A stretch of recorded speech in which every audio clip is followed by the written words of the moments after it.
Witam Państwa serdecznie na wykładzie, który nosi tytuł Konfesyjne uwikłania dorobku Hermana Hana. Oczywiście te uwikłania, które w tytule tutaj padają, nie są takimi negatywnymi uwikłaniami, bo one tak naprawdę dotyczą raczej pewnej sieci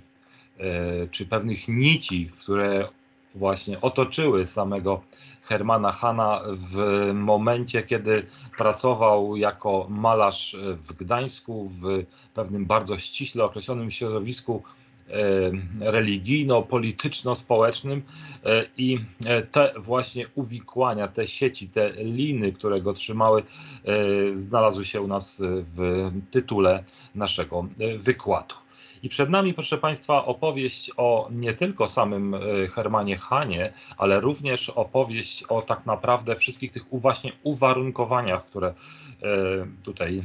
Herman Hahn spotkał, kiedy rozpoczął pracę jako malarz, który najpierw pracował dla środowiska protestanckiego i dla środowiska katolickiego. Jak było to skomplikowane środowisko, jak różne wpływy tutaj dotykały samego malarza i jak wiele wpływów musiał on w swoich obrazach tutaj pokazać, to przekonamy się wkrótce.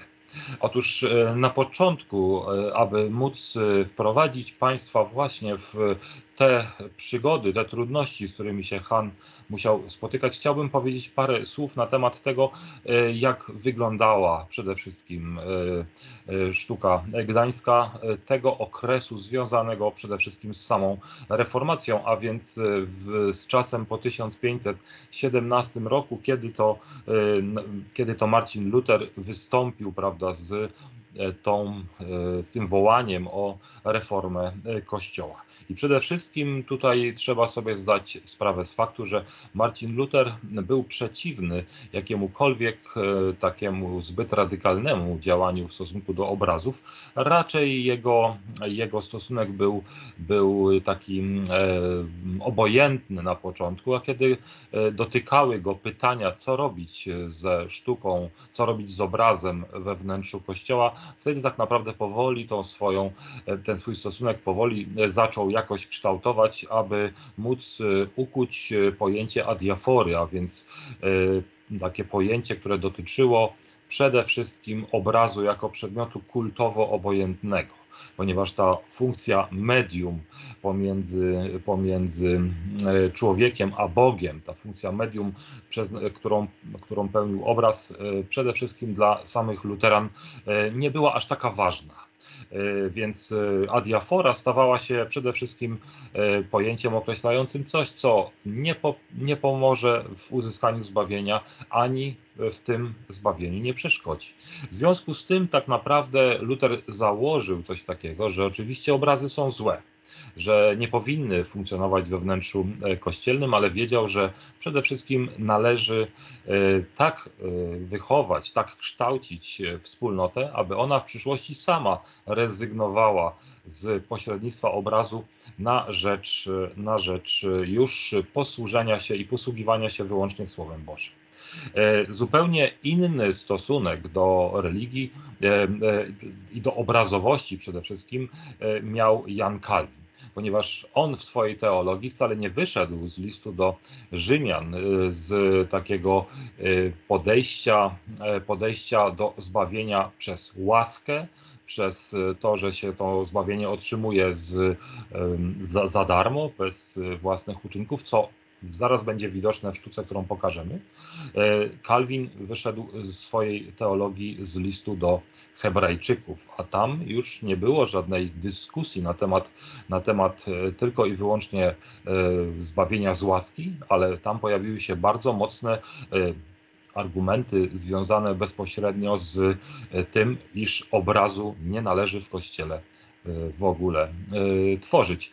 Było to związane przede wszystkim z tym, że autor listu do Hebrajczyków, pisząc ten list, zwracał się do tradycyjnie ikonoklastycznych Żydów. I tam w tym liście padają stwierdzenia właśnie o jedynym pośrednictwie Chrystusa pomiędzy Bogiem a człowiekiem i o Bogu, który jest święty, który jest nieosiągalny, którego nikt nigdy nie widział. Zatem kto miałby go widzieć w dziele obrazowym i jaki artysta byłby w stanie to dzieło tak wykonać, aby tą chwałę niedostępnego Boga pokazać. To było według Jana Kalwina po prostu niemożliwe. I to podejście do sztuki, zarówno to adiaforyczne, takie ewolucyjne, dydaktyczne, jakie prezentował sam Marcin Luther, skrajnie różniło się od tego, jak sztukę postrzegał Jan Kalwin. I tak naprawdę to właśnie to napięcie pomiędzy luteranami i sztuką, a kalwinami, a sztuką będzie też determinowało sztukę gdańską, a w konsekwencji sztukę Hermana Hahna, który tak naprawdę okaże się, że będzie realizował zarówno luterańskie, jak i kalwińskie spojrzenie na sztukę. No i oczywiście w samym Gdańsku tutaj doszło do różnych aktów ikonoklastycznych i my tutaj na slajdzie widzimy bardzo ciekawy obiekt, jakim jest ołtarz główny z kościoła mariackiego w Gdańsku, ukończony w 1517, a więc dokładnie w roku, kiedy Marcin Luther przykleił, albo ktoś przybił, jak chce historia, 95 tez do drzwi kościoła w Wittenberdze i Michał z Augsburga, który wykonał ten ołtarz na chwałę Najświętszej Marii Panny, po pewnym czasie dołączył do ikonoklastów, do wrogów obrazu i nawet myślał o tym, żeby w jakiś sposób zorganizować zniszczenie tego ołtarza, który sam wykonał, bo Gdańsk między 1523 a 1525 był sceną wielkich niepokojów religijno-społecznych, które także dotknęły obrazy. I tutaj różne kroniki, różne przekazy mówią o tym, że nienawiść tłumu zwróciła się przeciwko wyposażeniu wnętrz licznych kościołów Gdańska, że przede wszystkim wywlekano rzeźby, które miały być na sznurkach ciągane po ulicach, że wywożono czy wynoszono złotnictwo, usuwano wiele elementów wyposażenia. I tak naprawdę te wydarzenia, potem wytłumione przez władzę i przede wszystkim przez samego Zygmunta I Starego, były takim pierwszym sygnałem, że gdzieś pod skórą tego społeczeństwa cały czas pulsuje taki właśnie rytm pewnej nienawiści, prawda, pewnego negatywnego stosunku do wyposażenia kościelnego. I tak naprawdę w późniejszym okresie, przez cały wiek XVI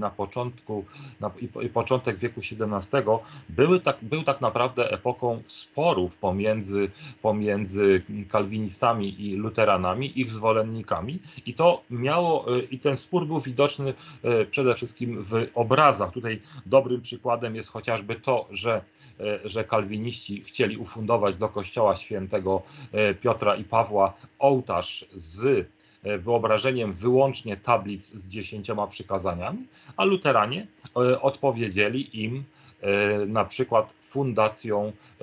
ołtarza i przede wszystkim ambony do kościoła świętego Jana, gdzie na tej ambonie pokazany został wizerunek świętego Pawła, który głosi w Atenach posłanie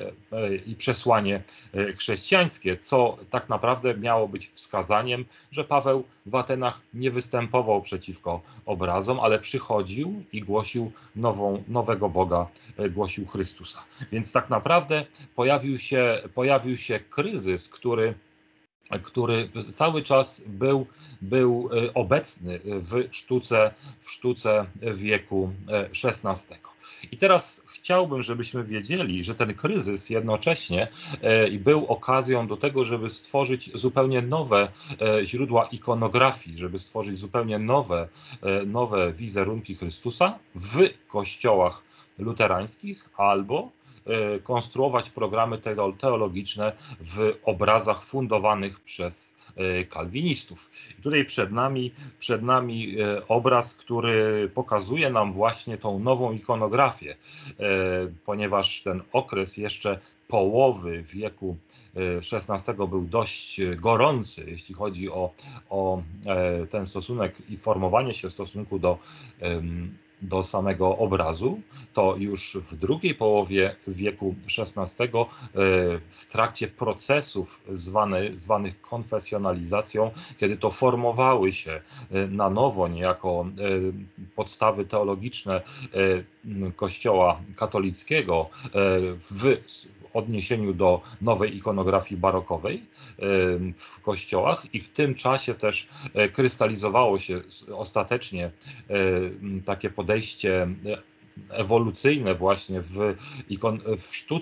sztuce i ikonografia luterańska. Wtedy zaczęły się pojawiać na przełomie XVI i XVII wieku obrazy, które miały różne cele. W kościele luterańskim one mogły mieć charakter właśnie dydaktyczny przede wszystkim, związany z tym, że obrazy miały służyć przede wszystkim do pouczania ludu, jego kształcenia, przekazywania najważniejszych prawd. I co ciekawe, to w luterańskim kościele mariackim pokazywany przeze mnie ołtarz, który widzieliśmy, samego mistrza z Augsburga, Michała z Augsburga, ten właśnie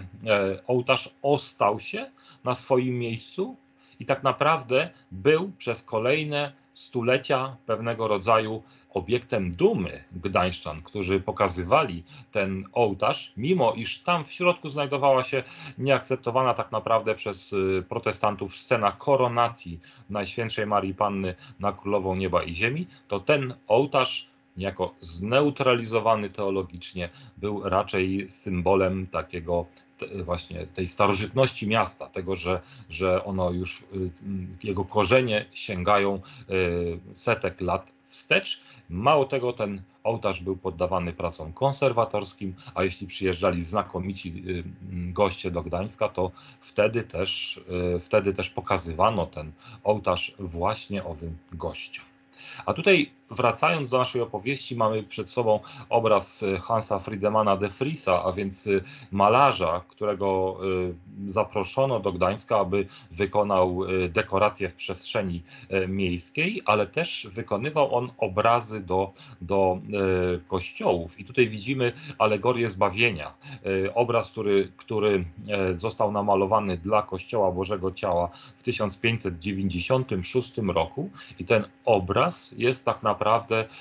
pewną kwintesencją protestantyzmu gdańskiego. Otóż on pokazuje przede wszystkim to, iż tylko w Chrystusie możemy oczekiwać zbawienia, że zbawienie to jest za darmo i z łaski, i nie zagraża nam ani szatan, ani nam nie są potrzebne żadne czynności związane z tradycyjnymi formami pobożności, a więc mamy tutaj odpusty, mamy tutaj habit mnicha, mamy tutaj naczynie z wodą święconą, a więc te elementy, które należą do tradycji średniowiecznego Kościoła, zostały odrzucone na korzyść pokazanego nam tutaj takiego personalnego stosunku wiary pomiędzy klęczącym mężczyzną a samym Chrystusem.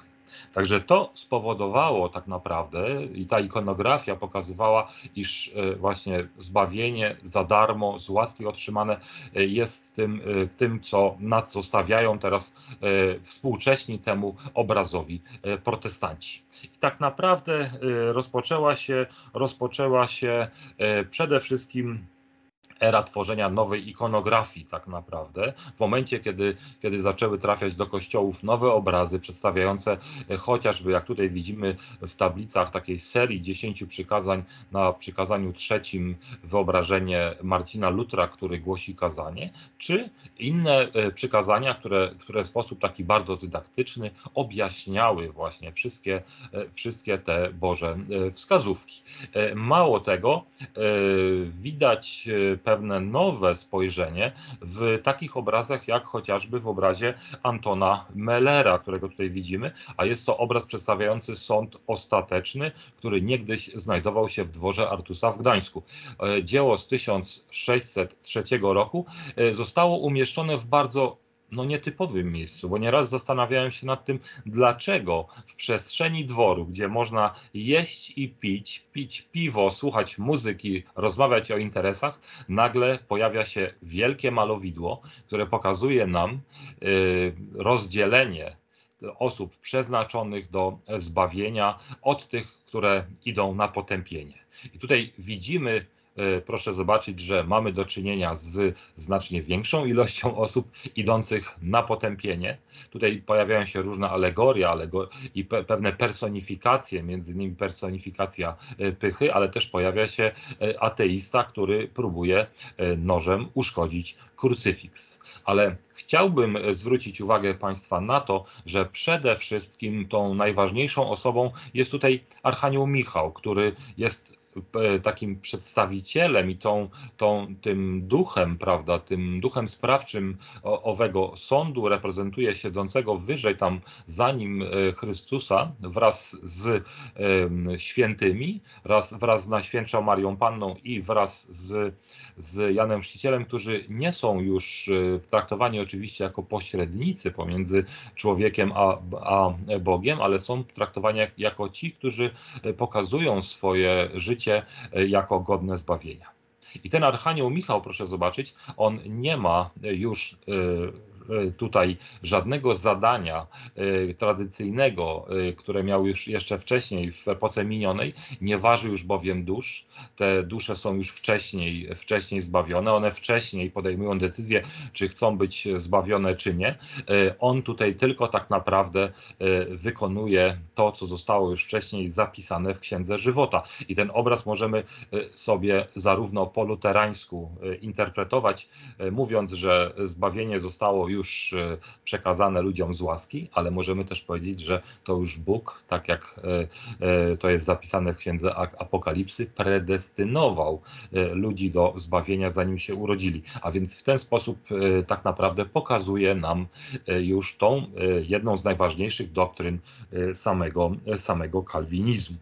Także to jest bardzo dobry przykład tego, co zaczęło tworzyć się przede wszystkim w samym Gdańsku i w czym brał udział też sam Hermann Hahn, bo do niego będziemy oczywiście cały czas konsekwentnie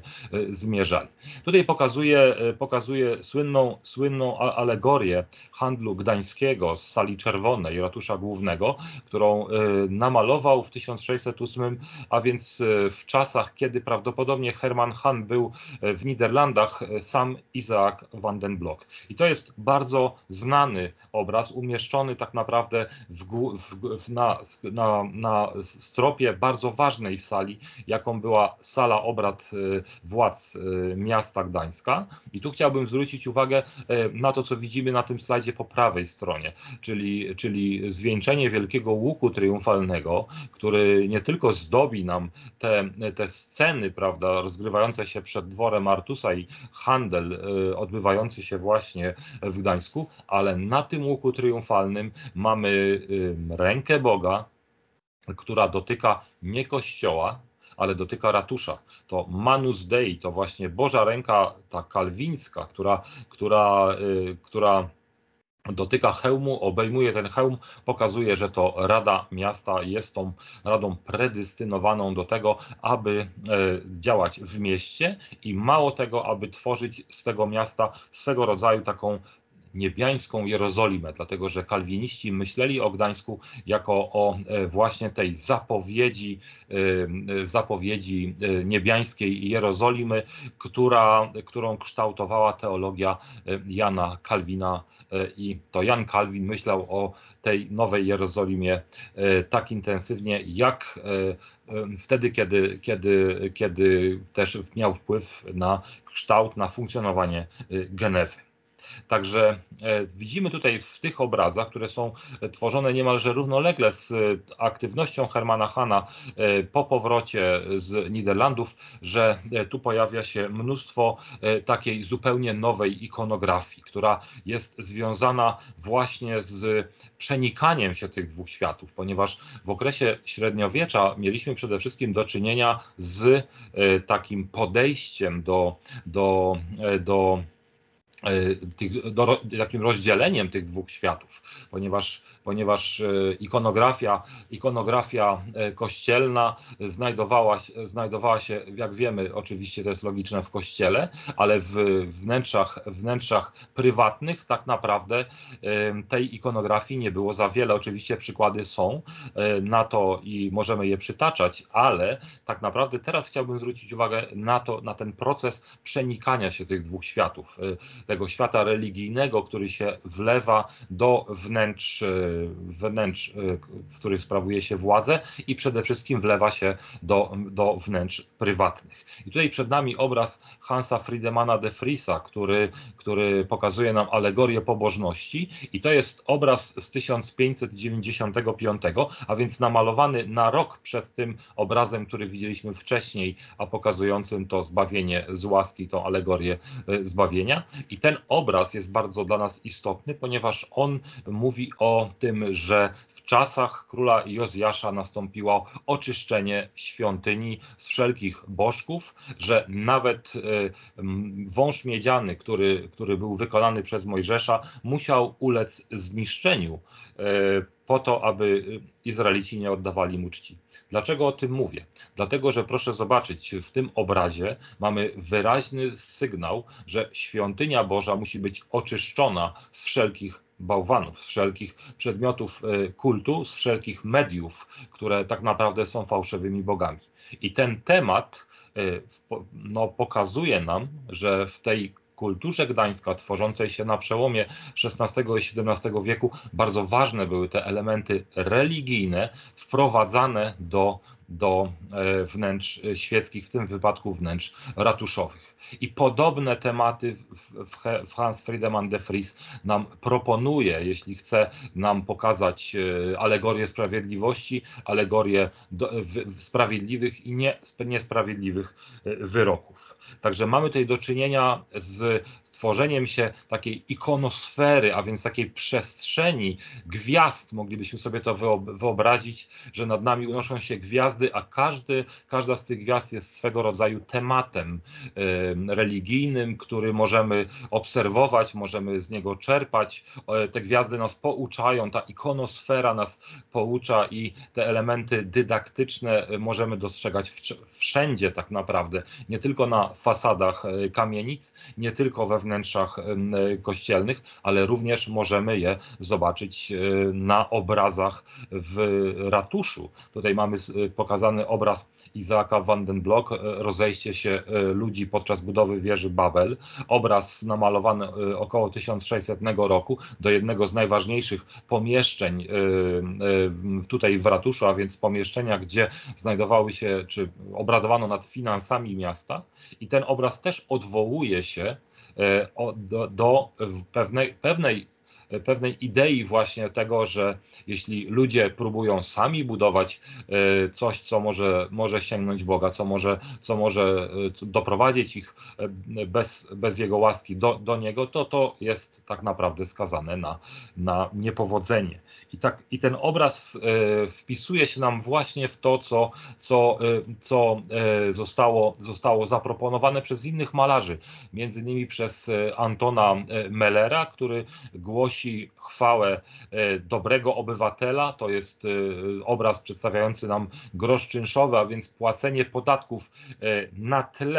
na tle samego miasta Gdańska, bo to sam grosz czynszowy jest pochwałą tej proobywatelskości, która jest głoszona nie tylko przez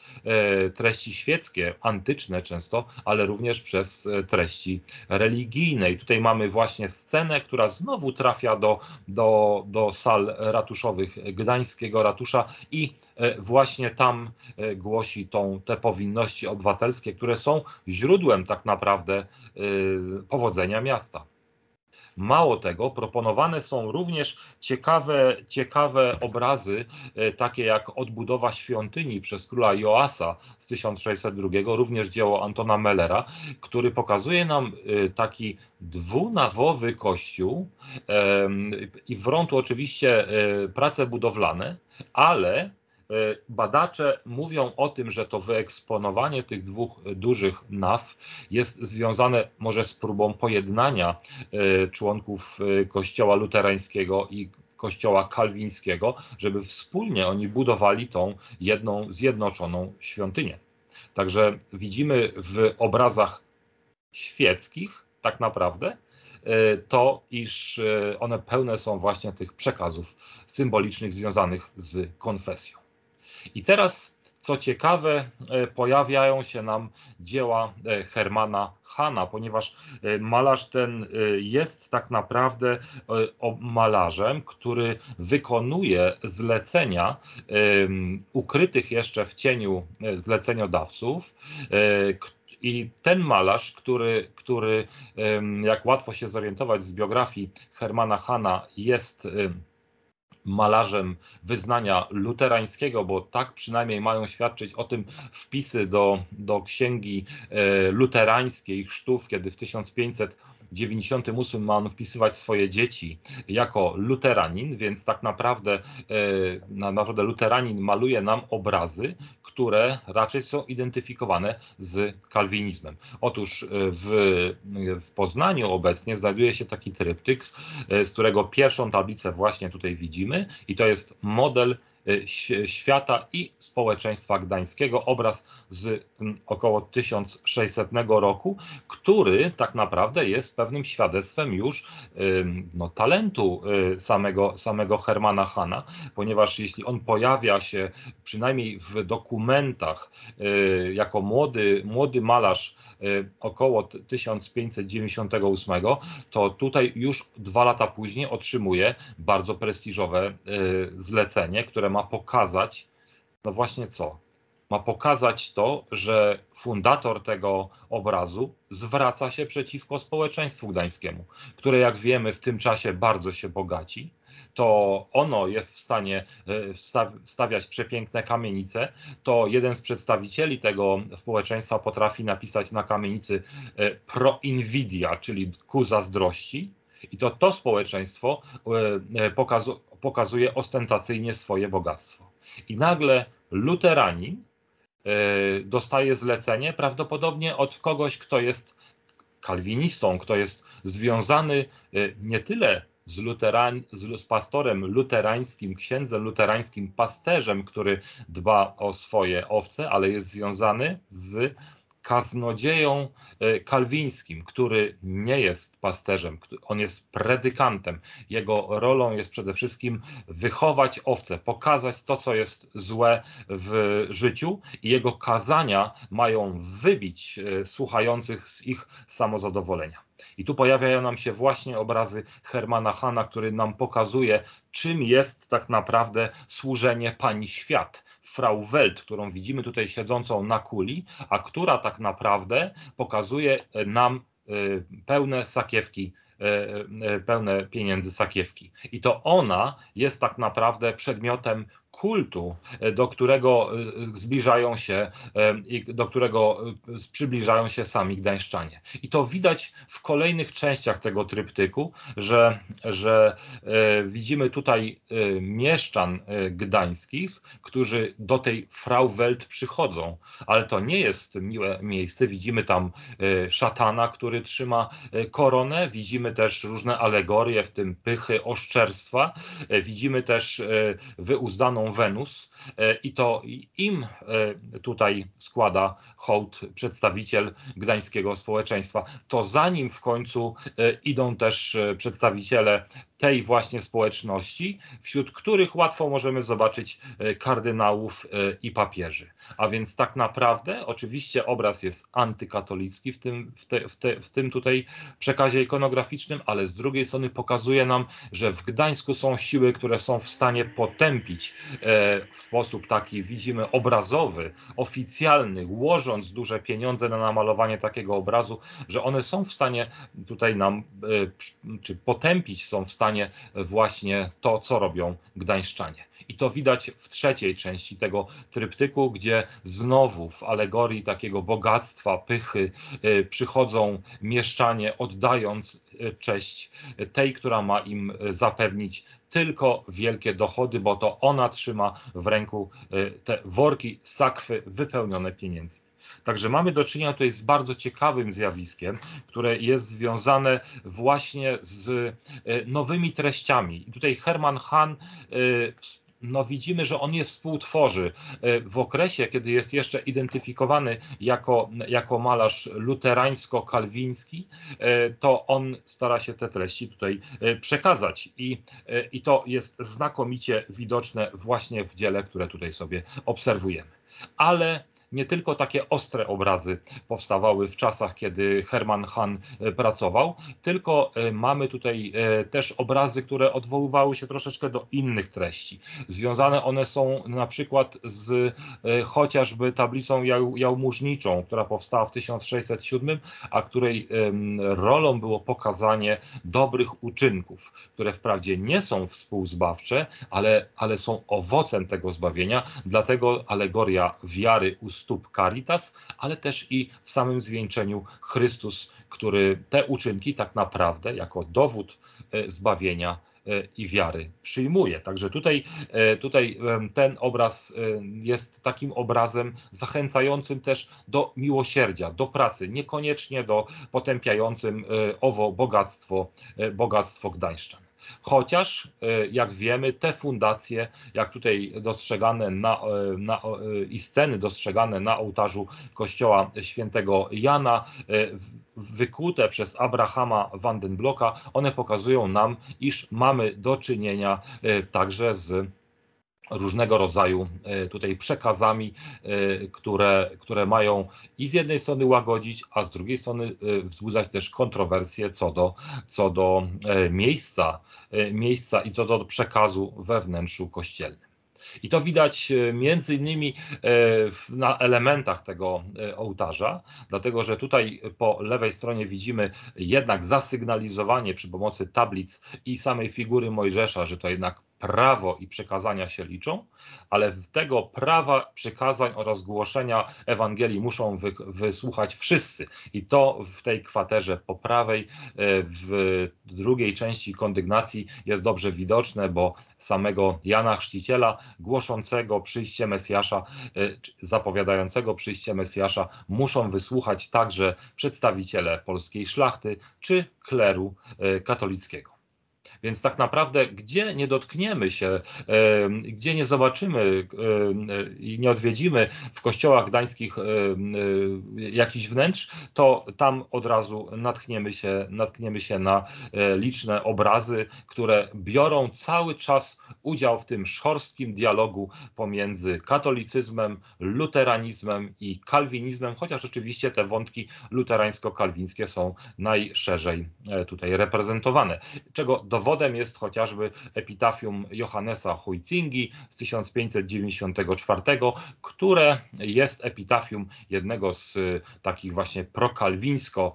zorientowanych pastorów i to w tej części dolnej, którą widzimy po prawej stronie, to tam w piekle tkwi też duchowieństwo katolickie, oczekując potępienia za to, że tak naprawdę stworzyło całkowicie fałszywy kościół, oczywiście w rozumieniu luteran i kalwinistów. Także to są tematy, które my możemy oglądać, obserwując też sąd ostateczny Antona Mellera, który wisiał wcześniej w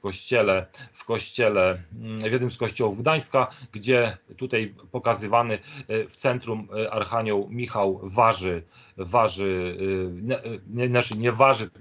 tylko już pokazuje tak naprawdę drogę zbawionym i potępionym, i to widzimy w innych epitafiach, które się chętnie odwołują do tych motywów związanych ze zbawieniem, czy to w epitafium właśnie Wagnerów, Fabriciusa, czy chociażby takiego epitafium Jana i Doroty Brandesów w kościele Wniebowzięcia Najświętszej Marii Panny. I teraz chciałbym w tej ostatniej części naszego wykładu, kiedy już jesteśmy świadomi tego zapętlenia właśnie w środowiska, tego uwikłania Hermana Hana, abyśmy zobaczyli kolejne dzieła związane bezpośrednio z jego tutaj osobą. Oczywiście na plan pierwszy wysuwa się tu jeden z najważniejszych obrazów, który niedawno został przywrócony badaczom sztuki gdańskiej. Jest to alegoria cnoty małżeńskiej, pokazująca wesele Agaty von der Linde i Valentina von Bodeck z 1600 roku, która to scena ma pokazać nie tylko tych notabli, tą elitę Gdańska bawiących się na weselu Agaty von der Linde i przyszłego burmistrza von Bodecke, ale również mamy tutaj obserwować zarówno sceny gloryfikujące małżeństwo, jak i potępiające ewentualną niewierność, a jednocześnie widzimy tutaj tak naprawdę postacie, które się nam wypowiadają za małżeństwem, za tym, żeby znieść całkowicie celibat, że to małżeństwo jest podstawą społeczeństwa gdańskiego. I obraz oczywiście ma swój taki bardzo dydaktyczny przekaz, ale ma też coś, co możemy zobaczyć na nim, kiedy chcemy nieco się rozweselić. Dlatego, że wśród tych postaci, które są pokazywane tutaj na tymże obrazie, mamy pokazane między innymi postacie Wenus, Cerery, a jak wiemy, wysoko wykształceni malarze manieryści, do których Hermann Hahn z pewnością należał, bardzo często odwoływali się do takiego tematu, który po łacinie brzmiałby w ten sposób, że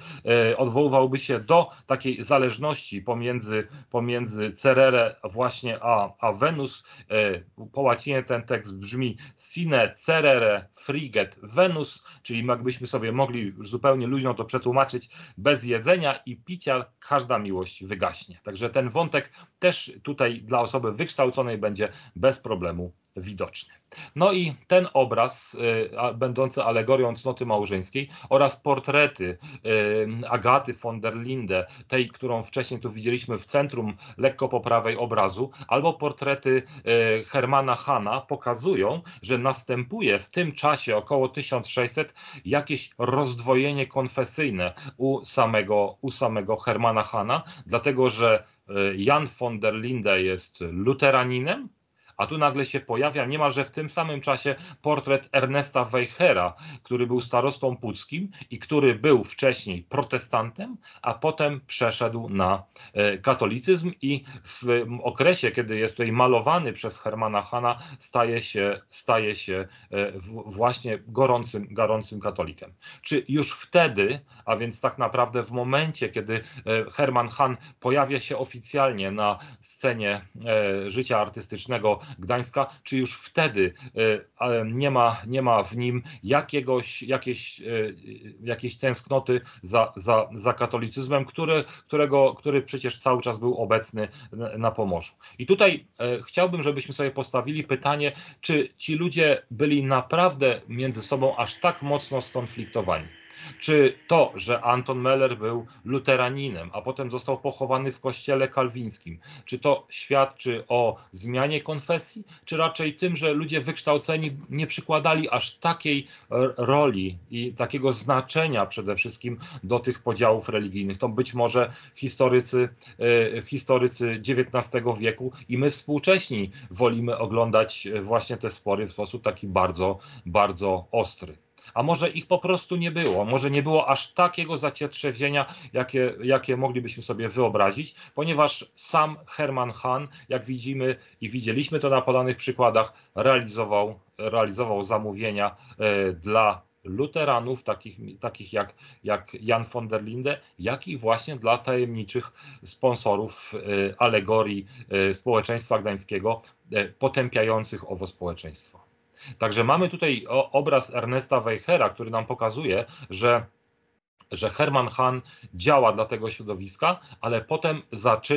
zaczyna działać chyba coraz bardziej energicznie na rzecz społeczeństwa czy społeczności katolickiej. Dlatego, że odchodzi powolutku od tych od tych takich właśnie smagających gust obrazów. Tutaj mamy kolejne przykłady Hermana Hana pokazujące jego potępienie bogactwa. Pewne obrazy właśnie jak alegoria sumienności pokazująca nam też skutki tak naprawdę lenistwa, a jednocześnie rozkwit osób, które ciężko pracują. I te obrazy powoli zaczynają odchodzić w przeszłość, dlatego że sam Herman Hahn prawdopodobnie wyjeżdża do Niderlandów i tutaj ta podróż między 1604 a 1611 miała objąć aż 5 lat. Być może część pieniędzy pozyskał na tą podróż, realizując ów obraz, alegoria cnoty małżeńskiej, ale musiał wyjechać, ponieważ znika nam on z ksiąg gdańskich pomiędzy właśnie rzeczonym 1604 a 1611 i naukowcy, badacze wskazują, że musiał spędzić te 5 lat w Niderlandach. Za tym tak naprawdę przemawia kilka argumentów. Wprawdzie 5 lat to jest bardzo długi okres czasu, musiał się przecież z czegoś w tych Niderlandach utrzymać i też musielibyśmy się zastanowić, jaki był cel jego podróży. Był już uznanym malarzem. Wiemy, że dorobił się znacznego majątku, był w stanie kupować sobie posiadłości poza murami gdańskimi. A więc jednak podjął decyzję o tym, żeby doszkolić się niejako w tejże sztuce, zmienić być może jej w ogóle stylistykę. I okazuje się, że kiedy wraca w 1611 i mamy tutaj takie przedstawienie sumienia, to fachowcy twierdzą, specjaliści, że w tym czasie już z Niderlandów, z Flandrii wraca katolikiem. Być może nawrócił się już tam oficjalnie pod wpływem jezuitów. Niemniej otwiera się przed Hermanem Hahnem zupełnie nowa ścieżka. I tą ścieżkę ja postrzegam bardzo pozytywnie. To znaczy nie tak, że nagle rzuca jakieś wyznanie i staje się wyznawcą nowej konfesji, ale jest człowiekiem, który wypływa na zupełnie inne wody. Wprowadza zdobycze malarstwa niderlandzkiego. Takich malarzy jak Van Noort czy Van Venius, a więc twórcy, którzy absorbują tam wpływy malarstwa włoskiego i tworzą zupełnie nowe jakości. Wprawdzie jeszcze cały czas służy w portretach tej społeczności albo protestanckiej, albo katolickiej, ale jego sztuka wyraźnie się zmienia. I nagle z malarza, który jest no właśnie uwikłany w takie zależności konfesyjne, luterańsko-kalwińskie, nagle jego sztuka staje się wielka. To jest sztuka, która nagle objawia się wielkimi formatami. Tu widzimy przedstawienie koronacji Najświętszej Marii Panny w kościele cysterskim w Pelplinie, gdzie mamy olbrzymi, liczący 18 metrów kwadratowych obraz, który jest odbiciem tak naprawdę chwały Najświętszej Marii Panny. Teraz Hahn nie maluje już obrazów, które mają smagać obserwatorów, mają wzbudzać poczucie winy i zmuszać ich przede wszystkim do poświęcenia się wyłącznie Bogu albo odrzucenia miłości pieniądza i miłości przedmiotu. Teraz pokazuje nam wielkich władców, pojawiają się królowie, pojawiają się cesarze, pojawia się triumf Kościoła katolickiego. I to jest zmiana, którą można łatwo tu odczytać, którą widzimy w obrazach takich chociażby jak Święta Trójca, którą namalował w 1610 roku z ptolemejskim modelem świata, albo widać jego nowe oblicze w takich obrazach jak Pokłon pasterzy z kościoła cysterskiego w Pelplinie z 1618, gdzie pojawiają się zupełnie niewidziane tu w środowisku elementy malarskie, jak chociażby reżyseria światłem, która prowadzi do pewnej intymnej obserwacji samej sceny. I Hermann Hahn staje się malarzem, którego sztuka, taka chociażby jak Zwiastowanie, które obecnie znajduje się w kościele w Kleckeberga, w Szwecji, w pobliżu jednej z wysp. Ten obraz też pokazuje nam, jak tak naprawdę Hermann Hahn wchodzi w świat triumfu, w świat światła, barwy, dynamiki i chwały Kościoła, któremu teraz służy. I to potem będzie prowadziło tak naprawdę, ta jego sztuka na Pomorzu będzie prowadziła do tego, iż pojawi się tutaj jeden z najważniejszych malarzy też drugiej czy pierwszej połowy wieku XVII, Bartłomiej Strobel. I jego obrazy wprawdzie będą też naznaczone konfesyjnie, bo tu widzimy Daniela, który obnaża przed Cyrusem kłamstwo proroków Bala, i te obrazy też będą miały często przekaz właśnie taki jak ten, że to Daniel pokazuje bawołochwalstwo w państwie Cyrusa. Pod tym tematem ukryta jest informacja prawdopodobnie dla Władysława IV, że to w Rzeczypospolitej toleruje władca bawołochwalstwo, ale Strobel wprowadzi malarstwo polskie na zupełnie inne tory. I Hermann Hahn dla nas jest tą osobą, która przeszła ze świata dydaktyki luterańsko-kalwińskiej do świata chwały, do świata światła, do świata reżyserii światłem i tak naprawdę przygotował nam tutaj dobry podkład, aby pojawili się wielcy malarze baroku w wieku XVII.